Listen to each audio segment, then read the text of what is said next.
Hi, everybody. This is David, and welcome to the Module 4 Fireside Chat for Inclusive Classroom Strategies. And guess what? This is the second recording of this Fireside Chat because I had the settings to the wrong microphone for the initial recording, which I caught about 13 minutes in. So we're going to fire it up again, and this time we're going to make it even better. So this is for the week of Module 4 week of Monday, June 5th, 2017 through Sunday, June 11th, 2017. I entered grades for Modules 1, 2, 3. You can go in and see them. For some of you that might be a little bit lower in your grade, go and check your checklist scores, because what typically I saw was some of you didn't complete the checklist, and that's where you drop down in your grades. The good news is you can go back and complete those, and it'll bump your grade up. So, but otherwise, things are looking good through modules 1 through 3. Everything is in. I am going to open all of the remaining course modules at the end of the week. So everything will be open. Please stay within the current module, but you can start to peek ahead at what's due, especially the Bill Porter plan, which is due the last day of class. That'll take a little bit more work for you. And that's your capstone project if you're doing the portfolio. So that'll be out there. A number of you are noting the culture and connectedness aspects of inclusion, and that this class really has an emphasis on that. Absolutely, because that's backed by the Centers for Disease Control. It was in the 2009 study. It's still there today. It is huge for inclusive strategies, okay? Huge for inclusive strategies. Students connected to students, students connected to school. You can Google CDC plus connectedness and come up with the latest research in that area. So I've been doing some interesting research into chaos theory and turbulence theory. One point I want to bring out is that actually the more chaotic and more turbulent, and those are two different terms that I'm not going to define right now because they don't really have a lot to do with inclusion, but those situations actually create more opportunities for people to make decisions and make good decisions. So sometimes the most chaotic setting, the most chaotic environment, the most chaotic event will create the best opportunities for you to address that event. A little hard to understand and a little counterintuitive, but it's pretty interesting. I'm going to cover that in my book, Lessons of Lower Manhattan, which I have to submit to my publisher by September 1st, which means I need kind of to pull a lot of stuff together here. I just have it all kind of in loose format. I was fortunate enough to contact the two head researchers in the field. I mean, they've been doing this for 30, 40 years, and they both responded to me within a day. And I said, I have a theoretical model that I've designed, it's a nonlinear regression model, and I think I control for a number of the variables. Anyway, it's the craziest thing because I'll run the track at night or run the town, and I'll come up with these models in my mind. And I used to carry a voice recorder with me, a little voice recorder, so I could kind of dictate these things and I could play them back. They make some sense. But lately I haven't been doing that, so by the time I get home I totally forget what I was thinking about. But anyway, yes, I'm getting some input from the top professionals in the field, who the one man created the framework which I used for my dissertation. So I'm really fortunate for that, to make sure that I have that in place for my book, Lessons of Lower Manhattan. When you see it come out, buy it, send it to me. I will autograph it at no charge for you. So let's look at the current module. So we have the Rita Pierson video. Rita Pierson is awesome. You know it. I know it. She's awesome. What sticks with me most is when Rita talks about the student and giving the +2 instead of the -18, and that +2, and then just telling the student, you're going to do better from that. This is your baseline. You'll start. And just reframing that. What a positive way to do that. We look at things from a deficit model. And then if, you get a -18, you're going to start to withdraw from class. You're going to feel you're not doing well. It's going to interrupt the culture. And then that leads to, if it's a student with a disability, frustration, maybe more pull-out, things like that. But, wow, what an innovative way to do that, the +2 versus the -18. And I tried to place myself in that perspective of how I would feel. And I'd be like, yeah, I definitely would feel optimistic with the +2, and I would work hard. And the -18 would probably be a pretty defeating hit, to get that on your paper. So do not undervalue the power of positive projection. So there was a study, kindergartners, they would ask, who's the fastest runner in kindergartner? And guess what happened? Everybody raised their hand. I'm the fastest. I'm the fastest. Second grade, who's the fastest runner? Jimmy is. And how students start to stratify out pretty fast of where they fall into certain things.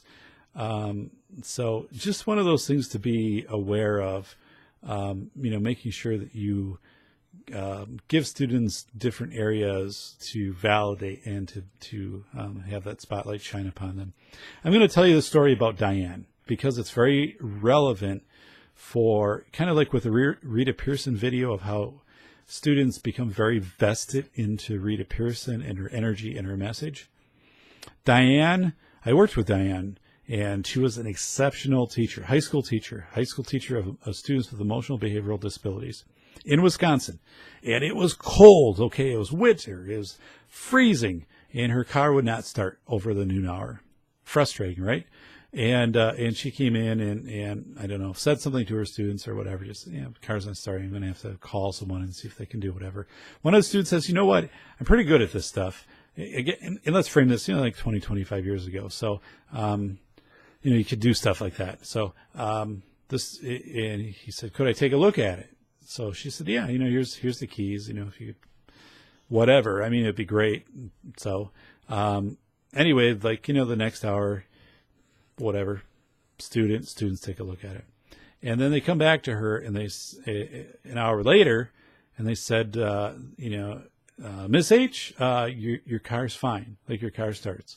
She's like, how did that happen? And, I think they came up with some mumbo jumbo terminology of, well, we got the continuity in the wires and, charge it up with whatever. And she's like, sounds great. Turns over. And what happened was they didn't realize, or Diane didn't realize until the next day. So she starts her car at the end of the day, gets home, and the next day on the announcements, I think the announcements would be over the PA. Then they'd also do the print announcements back then. That would be in your mailbox. There'd be stuff on the print announcements that wouldn't be over the PA. It was stuff more like just for the teachers. And something on the print announcement said, you know what? Our driver's ed car is missing its battery. Or it had a battery changed out. It's not the original battery and this battery's dead that's in it and whatever. So we're going to be looking into that. So immediately she thinks, I think I know what happened here. She approaches her students and asks, she said, did you switch the battery out from the driver's ed car to my car? And they said, yeah, we did. And she said, well, why? And they said, well, we didn't want you to be stranded here. I mean, it's cold and you didn't really have a clear plan for getting home. So, we swapped the batteries out. Otherwise the car is fine. There's nothing done to the car.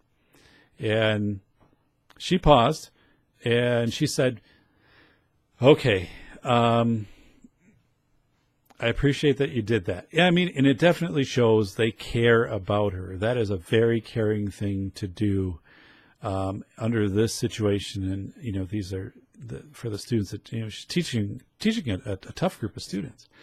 And they really cared about her. They wanted her to get home.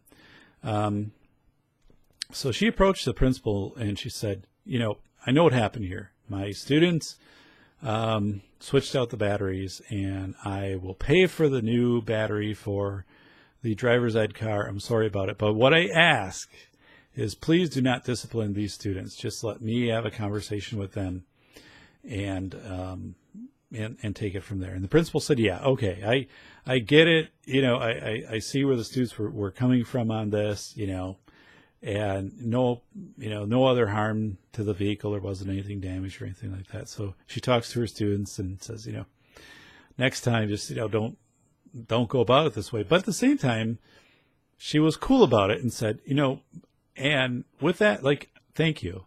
I do appreciate that you cared about me enough to want to make sure that I got home safely. And maybe this wasn't the way to do it, but I still am thankful for you. And I'm going to pay for the battery with the principal. Everything's fine. You're not going to get called into the principal, and we'll just kind of move on. The respect she got from the students for the way that she approached that was incredible. And she talked about that repeatedly to me. So, just incredible, Anyway, coming back to Rita Pearson, setting those high expectations and presenting academic rigor. What do we do? Student gets diagnosed with a disability. We turn the dial down. We're not going to challenge you as much because you have a disability, right? That's how it goes. We're not going to challenge you as much because you have a disability. We're going to give you less problems to do and whatever. And you hear that the term disability, the foot kind of comes off the accelerator. We're not going to challenge you as much. And that's really not how we need to approach this. We need to keep academic rigor out there for all students. So I have the document, Effective Teaching Practices for Students in Inclusive Classrooms, posted. Now, I like that. It's titled Front Loading the Core Curriculum. It is a Don Johnston document, so obviously it does have some subtle bias because Don Johnston obviously sells products, and you need to be skeptical about any research that's done by a company that's also trying to sell you something, so but at the same time I do like it, and I really like how they use graphic organizers. So as you go through that document, we don't use graphic organizers a lot in schools. At least my observation, or to the capacity that we could. We have over 70% of learning takes place through visual input in typical schools, and we have students who are struggling to capture ideas and so forth. So to use visual formats, visual organization tools are phenomenal, very powerful, and that front loading the core curriculum by Don Johnston really lays that out well. So by the way, everybody. This is page 2 for those of you who can see it. I have 7 pages I wrote for today's Fireside Chat. Now, granted, this is 14 font,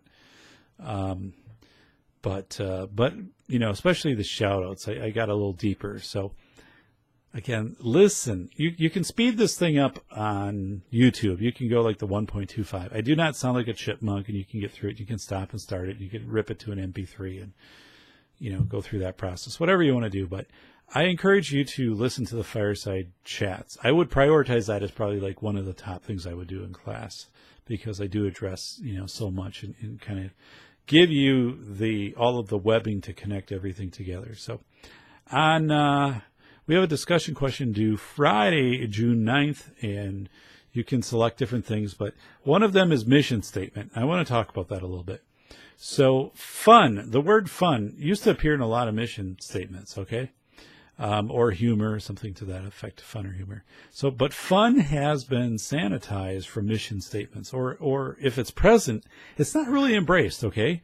It's not. I mean, and fun should be something we strive for. In some places, humor is frowned upon. I was talking about that with fellow administrators just the last few days, where they said, if we try to be a little bit lighthearted about something, someone immediately will approach us and say, well, you're not taking Act 10 seriously, or the budget cuts, or what students are going through. And it's I totally am. Yeah, I am, but it doesn't mean that we have to shut off that human side of us that has humor. I mean, we're not making humor of those situations, but if we have some, humor in general, because, we're up at a dry erase board and we try 3 dry erase markers and all of them are dried out, I think there can be a chuckle with something like that without somebody feeling offended. So, but anyway, I want to talk about when I was early in my teaching career. So 20 years ago, I was with Stratford. The superintendent, his opening day speech. So we all get together in the elementary cafeteria. Not a very big school at that time. It's grown somewhat, but, maybe, I don't know what our staff was, but, maybe like 800 students, K-12, something like that. So, not a very big staff, and we're in this cafeteria, and the cooks, put together a nice breakfast for us. Superintendent comes up, does his introduction to the school year, the let's go talk. And the thing's like 5 minutes long. He was effective. He was good. He just, he was very to the point. And I'll never forget what he said, because I think it's so true. I think there's simplicity in the words, but also power in the words. So he starts out and he said, we want students to arrive here with a smile on their face.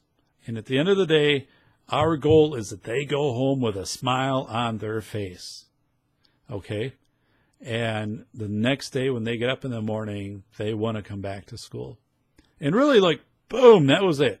No meat, no details, no nothing. If you look deeper into his message of what he was really saying, he was a veteran administrator. He was saying, if you make students feel good about who they are, a lot of these other things are going to fall into place. They're going to want to work hard for you. You're going to have fewer discipline things. They're going to get up in the morning. They're going to want to be with their friends. They're going to want to be with the teacher that validates them. It was also a school where teachers were outside greeting the students as they came in. And it was really a great culture. Really, really great. So, but I'll never forget that, because it was a short, concise speech that, when you look back at it, just hit the mark. Absolutely. And I appreciate that.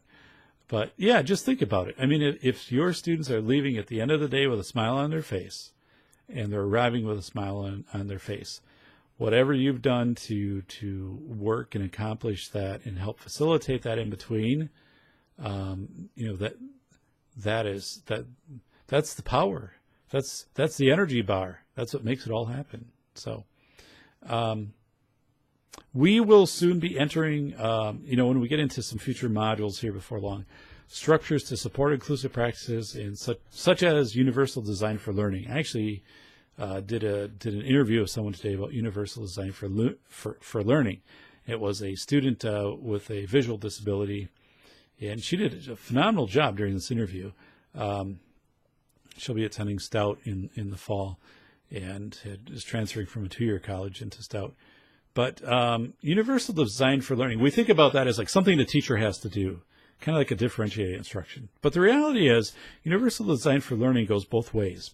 It's meaning that you have different ways that your students can present learning.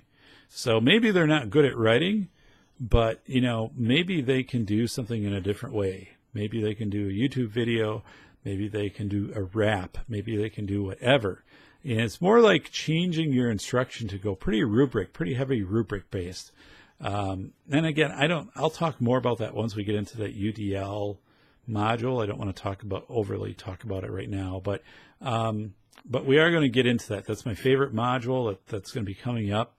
So just so you know, we've been kind of going around some of the theories and getting it to think about some of the factors that surround inclusion and really heavy on culture. But we're going to be shifting from that pretty fast into the mechanics, into the scaffolding of how do you actually make this work. I have to take a quick sidebar on this. There is a bridge, and I don't think I've talked about this before, but there's a bridge on my way to work. So and I go by it, and things 80 to 100 feet long at most. Single bridge, nothing to support it up above. Goes over a 4 to 8 foot stream. That never is probably going to ever get much higher than that, no matter how much it rains. And this bridge has been literally under construction for a year. Okay.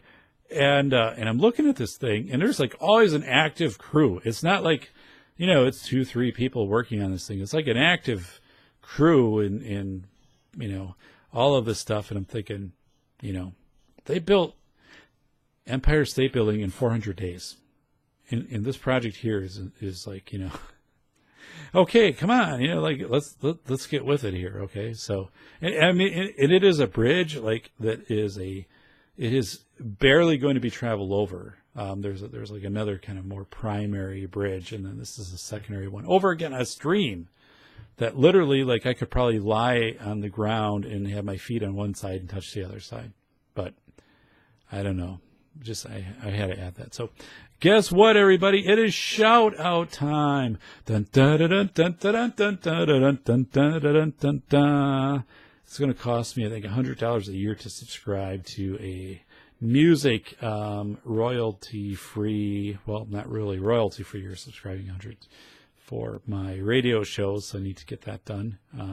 Maybe I can add some of that in, but for right now, it is just the singing of the safety doc. So shout outs. Matthew. Okay. Matthew, you wrote, schools without a doubt focus more on the academic side. I currently have an administrator who says that it isn't passing unless a student has a C. Some of my at-risk and EBD students don't have the ability to get a C. If we can do enough to pass the class while teaching them life skills and showing them perseverance, then we have succeeded, in my opinion. However, looking at all students and saying they need C's is a very difficult thing to do and say, and it's not taking individual needs into account. Yeah, that's a tough situation to put you in, okay? You're right on the mark. And, okay, my perspective. So I've observed report cards be diluted to the point in which it's largely a vague blurb, a little verb, a blurb, okay? And it doesn't really say a lot about the student. It has vague, flowery language, like, they're trying or whatever. And a number, like it's a 1, it's a 2, or a 3, but the number represents nothing less than skills emerging. So like a 1 is skill is emerging, 2 is like skill is mostly there, is like 3 is skill is met. So like the worst you can get is like a skill is emerging. So like this way to take report cards and make them so nobody feels bad after getting a report card, or the report card always, has this positive tone to it. I can kind of see it, but at the same time, we don't have that. It eliminates the hard discussion of saying, this is really an area we need to sit down and work on, okay? And let's work on it here. This is school. This is what this is for. So, grades. So anyway, I think that the C is, your administrator's goal. I guess if that's the way the administrator wants to go, then you can really dig into the universal design for learning. We'll talk about later in this course, ways for your students to demonstrate content. So way to demonstrate knowledge, and maybe put that more rubric based, and then how you can achieve a C based upon demonstrating knowledge in non-traditional ways. So anyway, that'll become more clear. And ultimately, grades, to be frank, grades mean more to schools than they do to students. They don't mean a lot to students. They mean some, when you get into high school stuff. But really, grades, no, that's more. So this whole thing of like, the C, again, it's pressure your administrator's feeling, on a school report card, maybe from a school board is where that's originating from. I feel what you're saying. So, but I do think there's a way to address that through universal design for learning, shifting into more rubrics, and then opening the door wide open for UDL expression from the students on how to demonstrate learning in those rubrics. It's not going to be a silver bullet, but it's going to help. Trust me, we'll get there. So I want to tell you a story. So when I was a school administrator, I worked with our alternative school, and I said, here's what I need. Okay, I met with the teacher and the students, and it was fairly large school, and said, I need you to produce a video, okay, of allergies, of the importance of not bringing like a peanut sandwich to a peanut-free table. Also, then the importance of washing hands. These are the things I need. And I'm going to showcase, you to do it any way you want. Use the software. I can get you some things, whatever. And this is really going to benefit students. So here's what happened. Here's what happened in that case. The at-risk students, so I sat down and talked about what I needed. So I came to them and say, I need this, so can you explore with the technology and see if you can help me out? They produced an awesome video, did research, produced an awesome video, like a 1-minute video about allergy awareness, and then also a 1-minute video about washing hands, and then they were showing washing the hands, listening to the ABC song. Really well done. I mean, like, wow, just awesome. And then I held a summit, an allergy summit. We invited multiple districts in. They presented this to representatives from other districts. Blew them away. Okay. Here was the other part. They put in and said, we want a black light. So we got a black light. They made a box that you could kind of see through the top after, I don't know how they built it, but the lights would be turned off, this black light be turned on. And after students wash their hands, so you could then look and see how much bacteria or residue you still had on your hands. So what they did is they created this, they built it, and then they made it mobile. So they went in and to the elementary schools and would work with like a first grade, then a second grade, then a third grade, and talk about, do their presentation, talk about the importance of hand washing, how to hand wash, and so forth. Students then would go and they'd hand wash in the bathroom, sing the ABC song, whatever. And then they would go out into a different room and they would put their hands under that black light and they could see and say, oh my goodness. It's kind of like in the old days, the dentist used to give us these things you put your chew up and kind of see where your tartar was still in your mouth after you brushed. But and then students would be like, oh my goodness, like I didn't do long enough, and like they would go back in and then they come out and they could see that they got most of the bacteria off. And the part was like that, we stress hand sanitizers don't work for like food allergies, like for peanut allergies. You have to wash. And the students did a phenomenal job taking a leadership role in this, okay? And they then eventually presented to the board. Wow, this was impressive. And I really needed them to do this. I didn't have the time to do it. And they had good leadership, from their teacher, but they really made this their own. And we had an ancillary effect out of this. What did we have? We had less students getting sick because they're washing their hands properly. It's really great. It's really great. So, thank you, Matthew. And Anne, you wrote, I have been thinking about how others could argue with inclusion.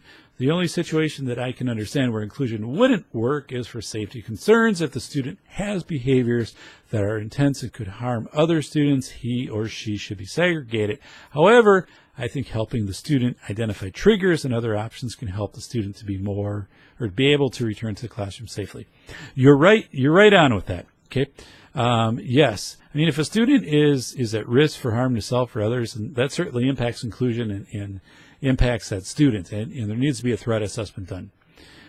You mentioned triggers, okay? To address that, conduct a functional behavioral analysis and then put together a behavior support plan. And that's not done a lot, okay? That's not actually done a lot in schools. You might say it's done in your school. That's awesome. But it's not done a lot. People just jump to modifying placement without actually doing like a functional behavioral assessment to try to figure out triggers. Now, you can Google my name plus functional behavioral assessment or plus FBA, and you're going to find a video that I produced with two other ladies maybe 7-8 years ago, which is still very relevant about how to conduct a functional behavioral assessment. And then also there's another video of how to produce a behavior support plan. It's still very relevant. You can access those. So again, too often changes are made to placement for a student without conducting an FBA, trying to really find out what those antecedents are. So I'm going to give you one example. I was doing my internship years ago in the Wausau School District, years ago. And we had, it was a second grade student, lived above a bar and didn't get a lot of sleep, okay, just because it was noisy. And he would come to school, and if he didn't get a lot of sleep, he was a handful because he didn't want to be kept awake. He'd be, nodding in and out at his desk, and the teachers would try to keep him awake and things like this. And he would become, kind of belligerent with that and angry and was having outbursts. So we got together and the antecedent was, and we met with parents. I mean, the antecedent was he wasn't getting sleep. So if he came in and he was barely awake, we knew that the antecedent was he hadn't slept much the night before. So what did we do? That second grade teacher got a big bean bag, put it in the corner of the room, kind of, put a little wall there to separate it out a little bit, but not to separate the student from the class fully. And this student could go back there and kind of just catch a snooze. And once we did that, and no one, ever really talked about it, made anything about it. Now it's second grade. I mean, if you do this like eighth grade, not sure it'd have the same effect, but sometimes you just have to do what works for the situation. That worked for that kid. He went back there. He took an hour, took a 90-minute nap, and he was ready to go for the rest of the day. And he didn't have the behaviors and things to deal with. So that was the approach. That was the reasonable approach. Timothy, you wrote when he, and you're talking about David Hyde. I did the interview with David Hyde. David Hyde is a blind man. When David Hyde told the story of the guy waiting on the sidewalk and everyone assumed he needed help crossing the street and forced him across the street, I laughed when he ended with, he was just waiting for his wife, then went on about just ask and leave them alone if they refuse help. Such a simple thing to do is ask and listen, yet most people have a hard time doing both asking and listening. Okay. Yeah, I believe disability education is huge. About like asking someone if they can use help. And this will become apparent in your Bill Porter plan, which you'll be doing for the final week of this class. It's something that we'll address in the Bill Porter plan, but staff and students are apprehensive to ask questions. I've been there. I felt it too. Like you're afraid to ask a question.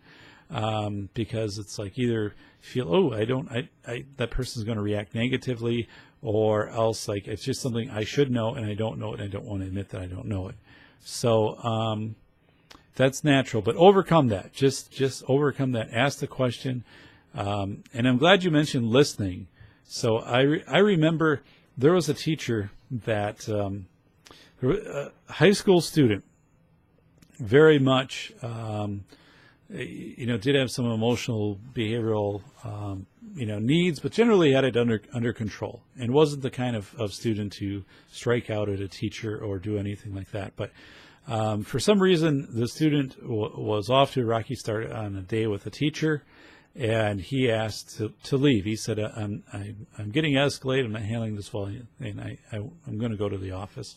And he didn't do this a lot, so this wasn't like an escape pattern where this happened every day, and it's like, we got to do something about it. But the teacher wouldn't let it drop. I was there, and she actually like followed him out in the hallway, and you've got to learn to do this and come back, and he kept it together. He said, I need to do this. This is what I need to do right now.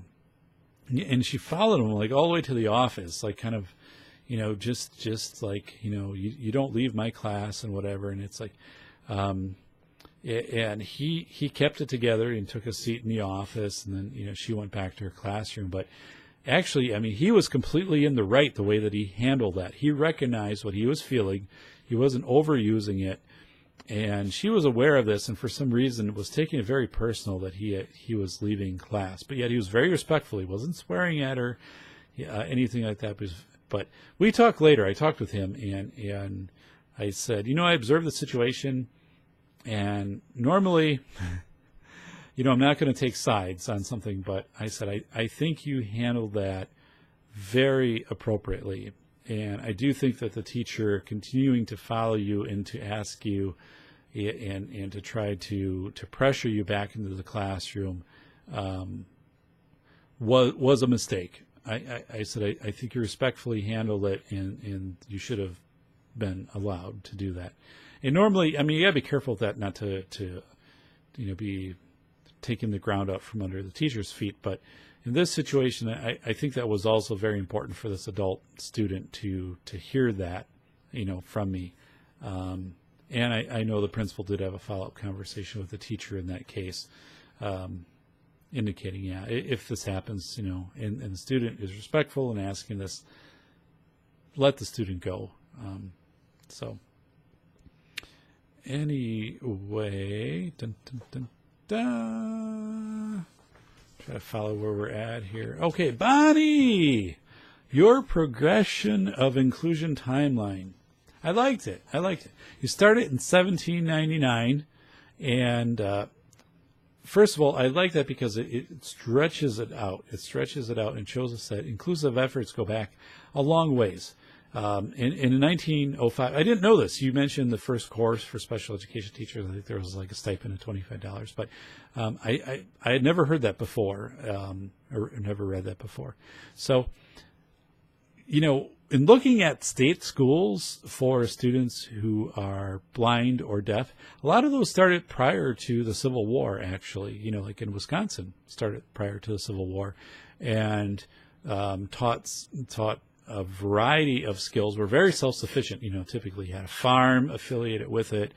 Students were making candles, it was before electricity. Well, and granted, it's like if you have a blind student make a candle, I'm not sure what so much of the effectiveness of that is, but, if you have a hearing impaired student, but also, working these farms, being self-sufficient with food, pumping wells to get water, but really, heavy vocational basis. But those things did exist. Now, oddly, we didn't have the same type of approach when it comes to children with mental illness. So there's a documentary, 1983, Children of Darkness. 1983, Children of Darkness. You can Google it. It is alarming, okay, of the treatment of children with mental health needs, from the ages of maybe 10 to 18. And for example, like one student was made to dress in a bunny suit because he had escaped a number of times. He was put in a dumpster. There were 3 or 4 other students that were assigned to surround the dumpster, and they would be punished if the student did escape. Now, as cruel and unusual as this sounds, that was actually pretty typical. I mean, we're still discovering psychiatry, especially youth psychiatry, is a very new field.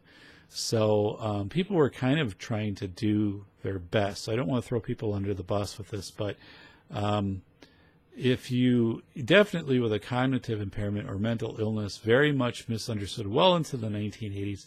Still today, there's a big struggle to understand mental illness and mental health needs of children. So, Patrick, your shout out. You wrote a powerful part that really set in with me was the letter to teachers and how it mentioned that reading, writing, and arithmetic are only important if they serve to make our children more humane, because from the different points of that letter, the writer had seen many well-educated people do some terrible things. Absolutely, yeah. And it's a good reason to teach debating skills and the non-aggression principle. And not that that's going to make a difference with everybody, because, I mean, there is a certain part of the population that is pathological. I mean, I live in Portage, which has one of the state's maximum security prisons, was also the home for a while to Jeffrey Dahmer. So, yeah, I mean, some of that isn't going to make a difference. But that statement that you put is, if you're not humane, if you're just inquiring intelligence to inquire power and some type of, be able to express a domination over subordinates, that's completely not what we want to be facilitating in our schools. So you wrote also another interesting thought from the reading was when it mentioned how the main pieces of idea have not changed ever since 1975. However, the know-how of teachers, administrators, and community has. This was significant to me. because we seem to be in a time where people are becoming more and more aware of special needs and how to approach people's special needs. Yeah, definitely. That's certainly true. Autism, for one, people are much more educated to what autism is. And just recently, like within the last 2 days, I watched an Arthur episode and Arthur met a boy with autism, with Asperger's, actually. And this boy would only drink juice from a what did I have here? From a juice box, no other container. And now, one thing is, like, I thought the cartoon kind of over stereotyped the child with autism. The thing is, one child with autism, then one child with autism. But yeah, definitely we're becoming more aware. And I'll talk about, my Walmart, scenario of, if you go to Walmart these days, how many people are using the motorized scooters, the mobility scooters? Probably quite a few, and you just don't notice. But 20 years ago, somebody used it. It'd be like, you come home and be like, remember, we're in the aisle, whatever, the cereal aisle, and the person had a scooter. Like, what was that all about? So didn't even notice it. And yeah, when I was down at Disney too, I mean, the number of people that use mobility scooters, but because it's become so commonplace, which again I think is really, really great. It's just taken away the stigma from stuff like that. People don't think about it.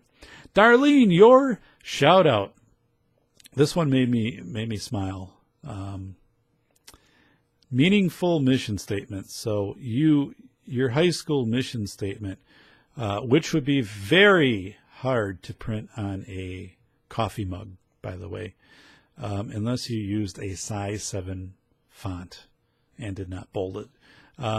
But you said high school students will be challenged in an invigorating educational environment that will provide the opportunity and the technology to explain the past, question the present, and create the future. They will explore global issues, consider solutions to contemporary problems, and prepare for active citizenship in Wisconsin, the United States, and the world. Graduates will exhibit self-respect and tolerance. They will demonstrate the ability to communicate and work effectively in a diverse global environment. Okay, that is way verbose, and it's too interpretive. So like self-respect is mentioned. So why not just say respect? Okay, for one. And also tolerance. What does tolerance really mean? I mean, and then how you teach tolerance? But it's things like this that they just get too much. Like you try to encompass everything. It's like this prioritization matrix where a school is thinking about everything that could happen specific to safety. Okay, I see this a lot as a safety consultant. One school district in California actually had a page devoted to what if an airplane fell out of the sky and landed on our school? How do we respond to that? This school was nowhere near an airport or like where airplanes would be flying over. So I mean, it's just like there's too much here. This needs to be boiled down and then boiled down again, then boiled down again, and then liquid smoke added to it, and then boiled down again, and then you probably got something pretty good. So your district mission statement, much more concise, to educate all students to the college, career, and community, ready in order to succeed in our diverse world. Yeah, to me, it's a little vague. I added something here. I kind of like this. How about something like the ability to evaluate accuracy of information, assume perspectives, and change a position based upon new findings? Okay. I think that's really like the new century skill, because so much out there is rhetoric that you can evaluate the accuracy of information that you're given. You can assume other people's perspectives, which is really hard for kids to do today. And you can change your position, not that you have to, but you can change it based upon new findings. It's like, hey, the earth is flat, the earth is flat, the earth is flat. And now there's discovery. Well, it's actually round, or a spear or whatever. And someone's like, well, okay, I'm still sticking with the flat, because anyway, just an idea. Sherry, your shout out. Per the David Hyde interview, you wrote, I learned, it was important to act confident even if you don't feel confident. Confidence and practice make a big cause and effect circle. If you have confidence, you will practice.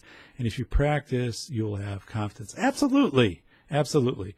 Personal story, okay? Yeah, first, let's be explicit in telling this to new teachers, okay? Act confident in front of your students and in front of other staff. And or teachers who are presented with new scenarios, maybe some students that they haven't worked with before, students presenting with different needs. Act confident, and there's nothing wrong with that, because I'm just saying you're acting it until your skill set catches up with that, which it will. You can accomplish a lot of things until somebody tells you that you can't. That it's like nobody can do this, and that failure is horrible. Just one example, but what was it?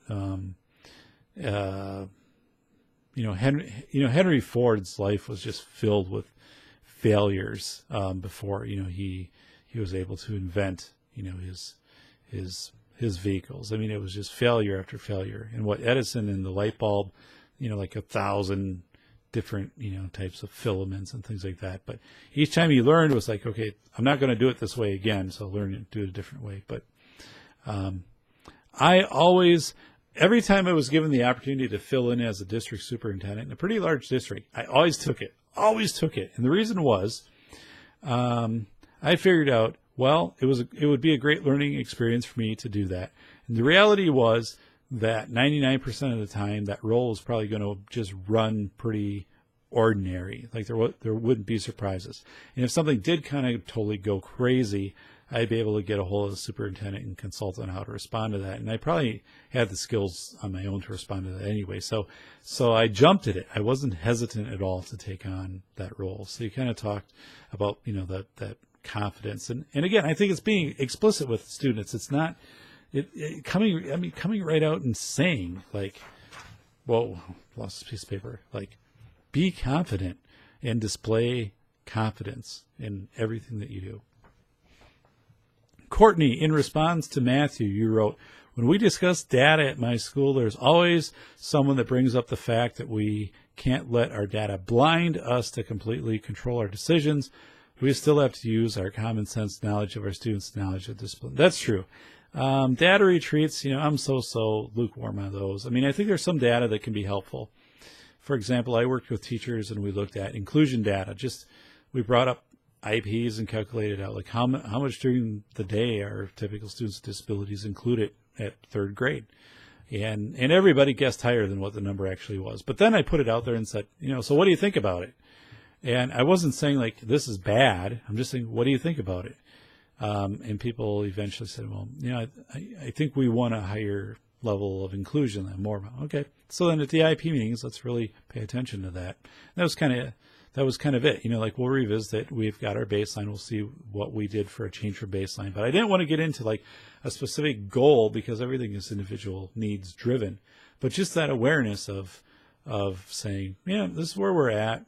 And if you're feeling, we can be more inclusive than this, and let's aim for that, and let's come back in 6 months or a year and see how we did. I believe that professional learning communities, PLCs, are terrific ways to look at real-time student data. You can conduct some item analysis if you have common assessments. You can be like, boy, everybody seemed to really not do well on questions 17 through 20. And it's like, okay, how did we teach that? Or did we spend enough time in it? Oh, yeah, that was that day. It was kind of like that snow day was, school got out early. It's kind of a goofy day. And so, we should probably go back and reteach or just revisit that, hit the high points on it or something like that. Or else just be like, let's look at the questions. Do these make sense because, or did we teach these in a way that, what we taught matches what we're asking? So, but yeah, I think PLCs can have a big part in that. And, you mentioned, using data. So airline pilots, this was through my dissertation research, but airline pilots, have decision trees that they need to follow if something goes wrong with the plane. You go through this, and then this. And the reality is, that can take up so much time that the plane can crash. And that's happened where planes have crashed because these decision trees have just gotten too complicated and they eat up too much time. So there was actually, two pilots that landed a plane because they're going through the decision trees and they're realizing, well, we've got to do something here. Like the data, whatever through these decision trees and try these different things. It's not working. So here's what we think we should do: our gut feeling, our tacit feeling, tacit knowledge. And they went and they landed the plane successfully. Unfortunately, I think they were reprimanded after that for not following procedure, which is interesting because had they followed procedure, the plane, through the testimony of many experts, would have definitely crashed and had, definite fatal results. But I think Sully got grilled on, for landing in the Hudson too, which was totally ridiculous. But the other part is, you're looking at quantitative data or numbers. How about looking at qualitative data? Sitting down with a group of students, and I'm not talking this YRBS stuff. I'm talking sitting down with a group of students, recording what they say, and then transcribing it and trying to come up with themes of what students are telling you about, school culture or what they're understanding on tests or test preparation or test anxiety or whatever it could be. And if you include that along with data, that really enriches your data retreats tons. I mean, it gives a context to it, but people don't do that enough. You can do that. It's not that hard to do. Jeremy, quote from you: in a recent special education department meeting at my school, the topic of inclusion was brought up by our principal. We had a few very difficult students who exhibited extremely challenging behaviors. These were students who had not been in regular education settings in years and showed up on the first day of school without much notice. I've been there. As it turns out, these students have serious mental health issues, which made the school's attempts at inclusion extremely challenging. The main point that our principal brought up was that our school district needs to train the classroom teachers better on how to handle the situations that these students were putting the teachers in. That's accurate to a certain level. So my thought is, you're 100% on the mark that students presenting with mental health needs can be very challenging to educate in an inclusive setting. Very challenging. That's a tough task. That is absolutely tough. So I'm validating that. I'm reflecting that back. How these teachers felt right on. That's really tough. Also, professional development, it does help. And we're seeing a shift where schools are doing more in-school mental health treatments. Dane County does that, for example, now in a number of the Dane County schools. Kimberly has done it for a number of years, actually having mental health providers come right into the school, third-party mental health providers working with kids. And, college prep programs for aspiring teachers, they're way behind the curve in, preparing students for how to work with children that present with mental health needs. The DPI is also behind the curve. I mean, they've got the best thing that they've got you to offer right now is other health impaired as a diagnosis, where you have to lump in ADHD, depression, schizophrenia, whatever it might be, bipolar. It all has to go under OHI. So, we do have a lot of systems which really haven't caught up. And professional development is catching up. We have things like youth mental health first aid. I went through that. It's good. It continues to evolve. So those things are catching up. What's happening, in my perspective, right now with mental health needs of children is very similar to 25 years ago what was happening with autism. Autism was starting to really surface in schools, and it just kind of went off the charts, and people didn't know what to do as far as helping to serve students with autism.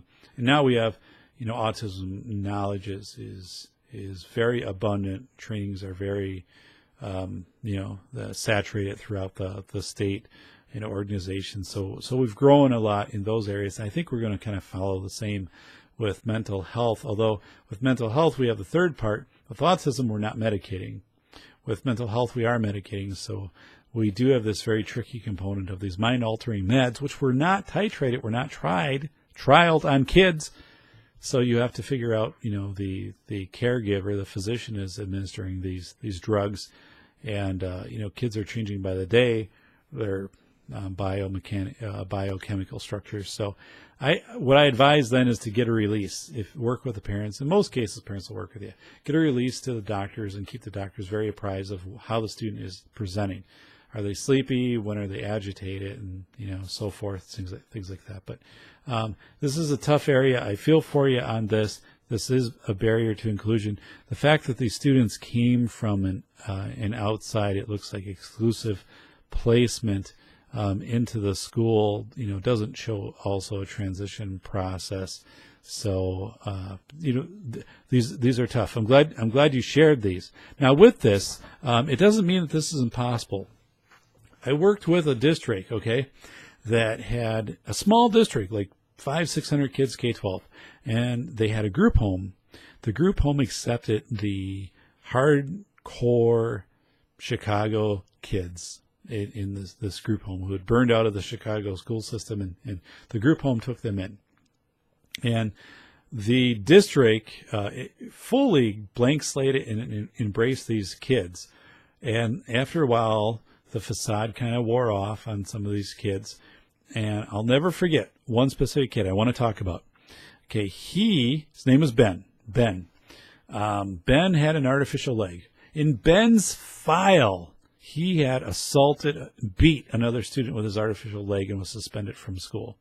Okay, that's a level of violence like that Ben kind of presented with. It took a while, but Ben, developed some trust with the teachers. It was more of a Rita Pearson approach of here's what you can do, and we're going to celebrate it. The kid was smart. He actually got to a point where he refused to take the bus to school. The bus was, a few miles out of town, was his group home. The reason he did it was he wanted to walk so he would be in better shape. He was already in pretty good shape, but he really was, it was important to him that he was fit, So he did this. So he would walk, and whether it be winter or not, he did this. He walked in.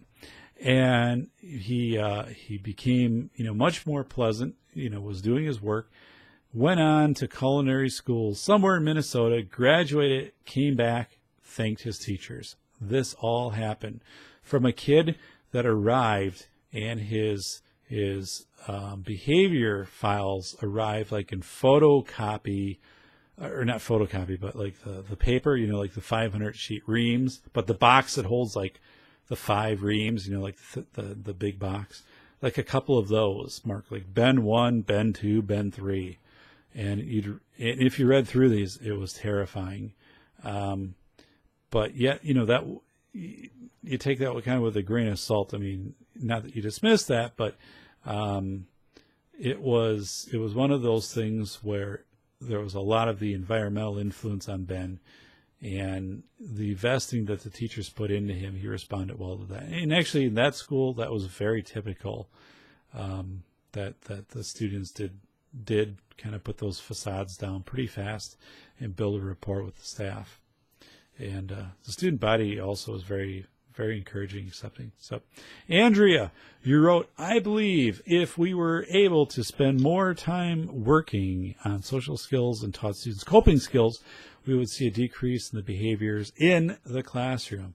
I agree with that. Yes. And colleges right now are rushing to hire counselors to help students cope, incoming students, freshmen, helping them cope with so the students are in a class and for the first time, someone is challenging their position. Again, just in a regular way of saying, well, okay, here's another way I think we could look at that, or tell me how you support your position or something like that. And these students just break down. They've never been challenged, or they'll get a paper back and there'll be comments on it. And they argue that these are microaggressions against them, that this is violating their work. They're feeling that it's intrusive. So they have not been taught the coping skills. And I think we need to make sure that we're doing that, and we're doing that in high school. And it's not easy because you come around an IEP team, and what happens? That freshman IEP looks almost identical to that senior IEP, because if it works at the freshman level and all those supports are there, And you get to the meeting, people say, things seem to be working well. Let's keep them the way they are, instead of, well, maybe we can pull back some of these supports because the students seem to be doing pretty well without them. They're like, no, we need them, because then if they go to college, they'll have these in the IEP. It'll transfer over to their accommodation plans. They'll help them out. So if it's working, let's just keep it working. So instead of saying, now's the time, we've got the supports in school. If we pull back and it's not working, we can bring those supports back in. And usually if you pull back, what happens? It works, because you have a good gut feeling and you know the student. But anyway, it is amazing right now on the college campuses, just in the last 2-3 years, that they are scrambling to hire counselors because freshmen are having breakdowns and asking for safe spaces. And feeling anytime that their opinion is they're asked to explain their opinion, not that they're that anyone's being mean to them, that is being seen as an aggression. So I'm with you. I think we look at teaching. Here's how we do this. We teach what we need to do. We need to teach debate, how to protest, and how to set goals. Okay, how to debate shows both sides, and we taught that for years. We just taught well into the 60s, and we go back to Aristotle and Plato with debate, but more, Aristotle, understanding debate, understanding the perspectives of both sides, being able to articulate that. How to protest, okay, how to peacefully, non-aggression principle protest. So let's say you want open campus, all right, and instead of a closed campus, you want to be able to get off campus during the lunch hour. How do you do that? So if we watch the news, how you do it is it's getting baseball bats and throwing bricks and rocks and swearing and things like that, which is completely inappropriate. But that's what we see now as protest, instead of having a assemble, this is why, and with some data, and maybe presenting to the teacher and the school board. And then you do have students, that might do signs, or they might have a peaceful, walk that they'll do or something like that. But we don't teach students how to protest. So what they do is they learn it off of what they're seeing on TV, the rhetoric, like what they see at UC Berkeley, which is completely beyond the limits and is very threatening to the integrity of one's personal well-being. So the other part is setting goals. Students do not know how to set goals. A colleague of mine completed a research study asking high school seniors, and these were typical high school seniors, about their their goals for the future, personal and career goals. None could come up with them. And they were cooperative. But they said, they couldn't identify how to set a goal. They couldn't identify any point in time that they had been taught a goal. So it was very alarming. So yeah, and I think you could package that into like a civics type class. Also, one of the most effective ways actually to stop a student who's targeted, with bullying, who might have like a whole bunch of Facebook posts, put in of something, like you're ugly or you should leave here.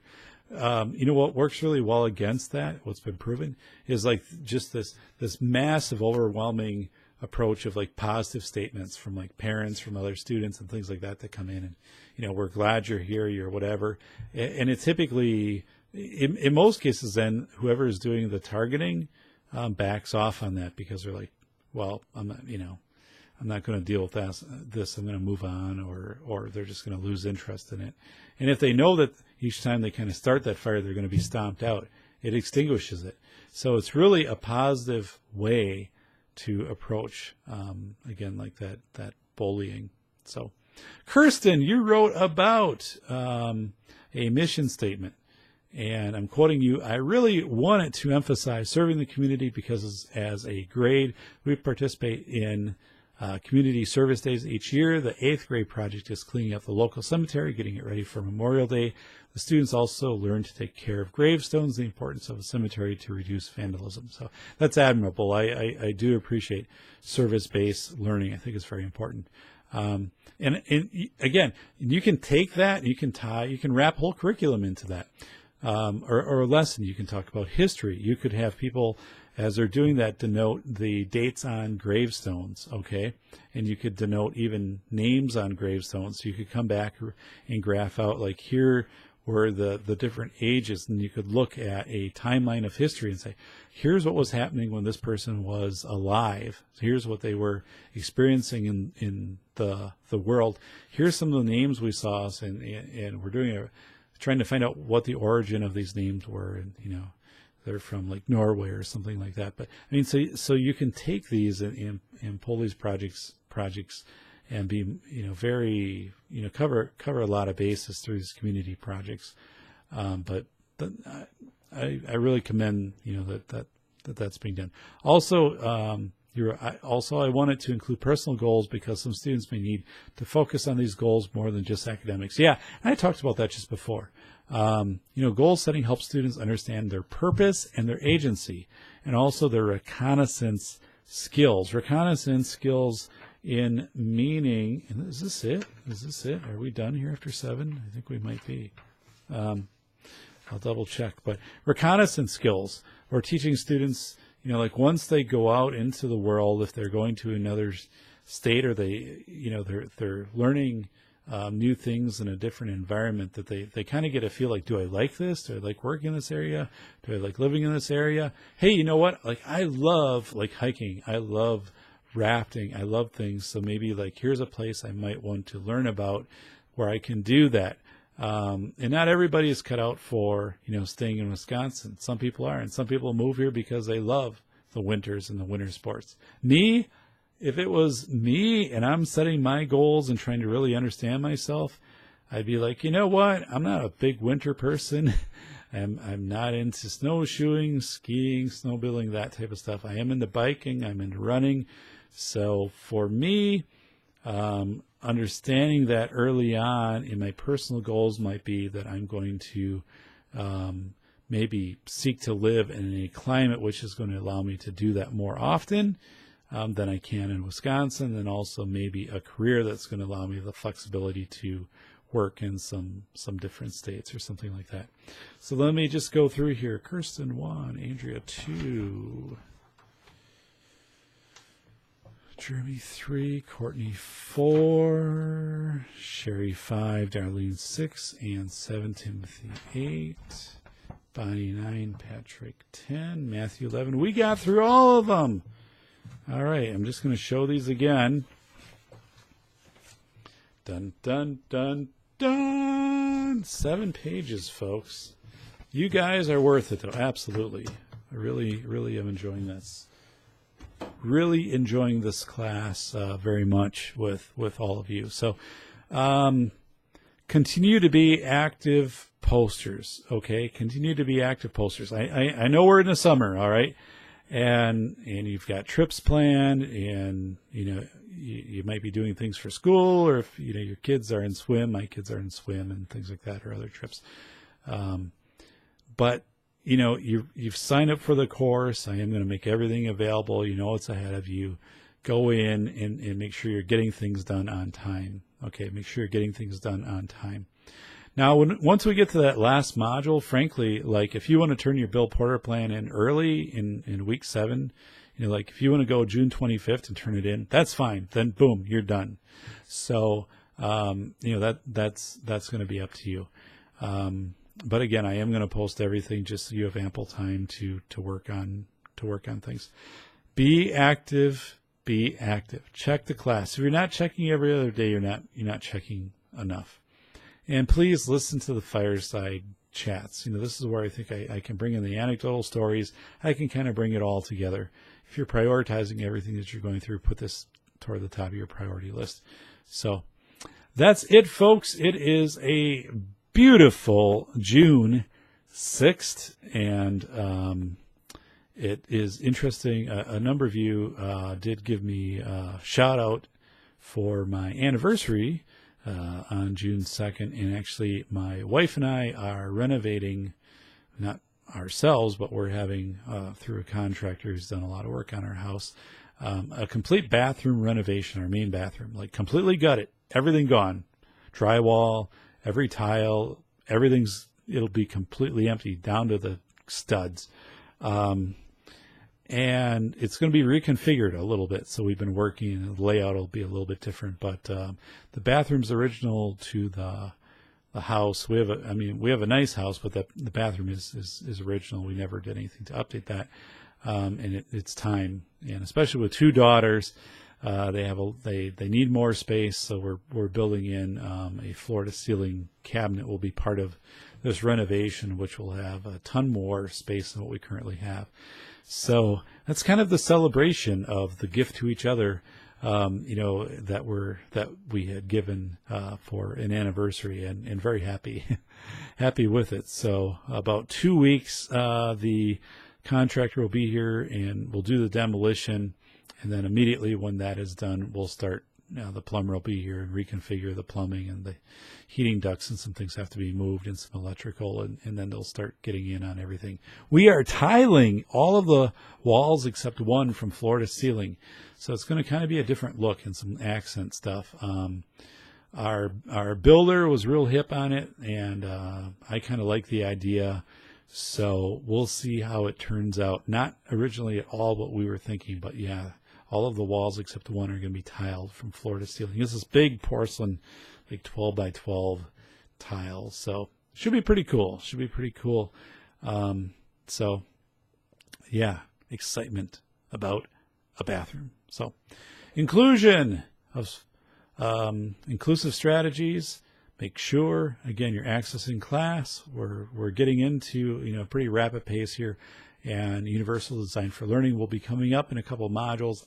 My favorite. Okay, we've laid the groundwork right now.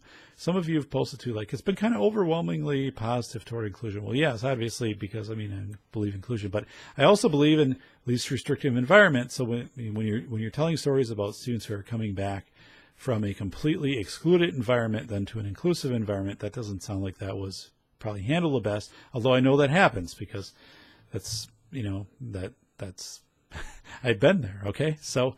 But yeah, looking at least restrictive environment and different options that are available, and always consider that full inclusion is an option. And then if it doesn't work, through accommodations or through a functional behavioral analysis, trying to find an antecedent, something that can be handled, like the student I talked about, where we use the beanbag in a classroom, sleeping a couple hours a day, that second grader.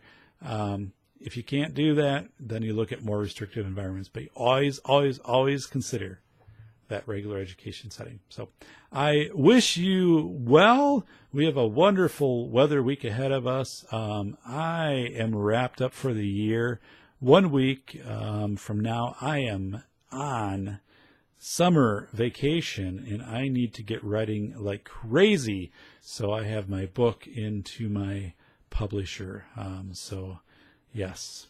Someone asked me if I would try Dragon Naturally Speaking, but the stakes are too high to kind of pilot that with this book, but maybe at some point in the future. All right. Thank you for being active participants in class. Any questions, post or email me if there's something you want me to address. Once in a while, a student will say, I didn't want to post this in class, but I have this question. Can you address it in a Fireside chat? Yes, I will do that for you. And I can mention your name, or I cannot. I can just say, like, I got this question from one of you. It's this, and I'm going to address it right now. So, all right. Wishing you the best. Take care. Stay safe. And inclusive strategies. Yes!